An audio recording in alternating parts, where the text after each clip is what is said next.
What if the stories we tell don't reflect who we are, but actually shape who we could become? Welcome back to Nailing Narratives, where we magnify humans getting distorted as well as absorbing the narratives we consume and are constantly being shaped by. Stories alter our identities, helping us connect with others to understand the universal truth that even legends are built on loss. This is explored through contemporary themes like masculinity and grief within Malouf's reimagined book of the Iliad. Malouf suggests that we all live in a powerful cultural myth by reframing narratives through human emotion. He reveals that identity is not fixed by tradition, but it's something we can reshape. In doing so, he encourages us to question how our own stories define who we are and who we're allowed to be. Masculinity is widely recognized as a traditional theme, and Malouf effectively conveys the contemporary idea by grounding Homeric values, focusing on how male heroes are expected to be strong, stoic, and violent. Now, you may have sparked the thought of how I may be hinting at this strong and lion-hearted man. If not, ladies and gentlemen, will you allow me to remind you of King Priam? On today's episode, we will discover how Malouf steps away from the all-knowing, God-driven world of Homer's The Iliad, and instead dives into the emotional and psychological struggles of his rewritten characters. What we can see here is that he is without a doubt more interested in the turmoil happening within Priam, rather than the trouble happening outside his kingdom. Hey! Malouf gathers the contemporary value of emotional vulnerability by reimagining Priam as one who carries burden within the dark. He had grieved, but silently, never permitting himself to betray to others what he felt. Here, the narrator illustrates the message of how male leaders shouldn't be projecting their emotions, per usual, as words grieved and silently juxtaposed, emphasizing on how ancient narratives have shaped the definition of masculinity, where grief is permitted as long as it's silent.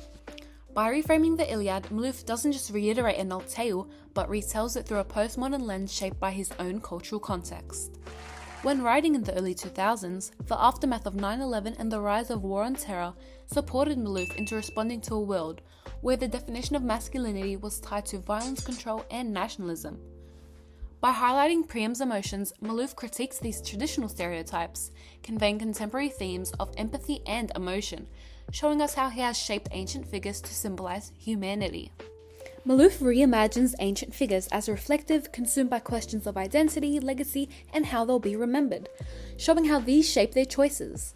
Priam says, "The image I mean to leave is a living one, not just of any man, but myself." Here, Malouf challenges the ancient narrative, portraying Priam's legacy through a personal lens rather than a heroic one. So, the ellipsis reveals Priam's emotional depth, a side of emotion we rarely see. This retelling shows that masculinity isn't about silence and suppression anymore. It's more like an uncle at a kid's birthday party, loud, manly, and annoyed. We've unpacked masculinity. Now let's dive into grief. Priam carries it quietly under his heavy crown of manliness, but Achilles crashes headfirst into the waves of his fears. When Malouf reimagines Achilles, he ignores the indestructible warrior of Homer's The Iliad, and shows us a man who can't catch a breath under the waves of grief, which keep suffocating, smashing into him. The raw spasm of it, like a wound, a gash he cannot close. Here, the narrator spoke through visceral imagery in words raw, wound, and gash. Malouf makes it known that grief has the ability to make us feel like it's physical, reframing the ancient narrative where emotion is forbidden and stripped of humanity. Achilles' pain began long before Patroclus' death, rooted in his connection to his water god mother Thetis, giving him an anchor without a shore. Achilles grieves. The man's a fighter, but when he's not fighting, he's a farmer, a herdsman, a father, and a son.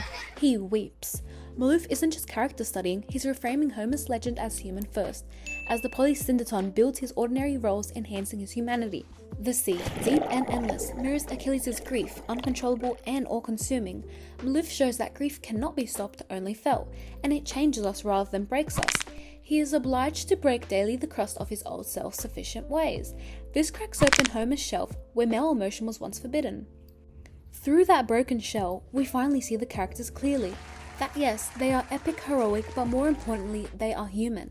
Malouf suggests that we all live within a powerful myth, and that through his reimagined characters, he invites us to reflect on our own stories, to notice that we are too shaped by emotion, strengthened by challenge, and softened by loss. So if identity isn't fixed, then who might we become if we dared to change the myth?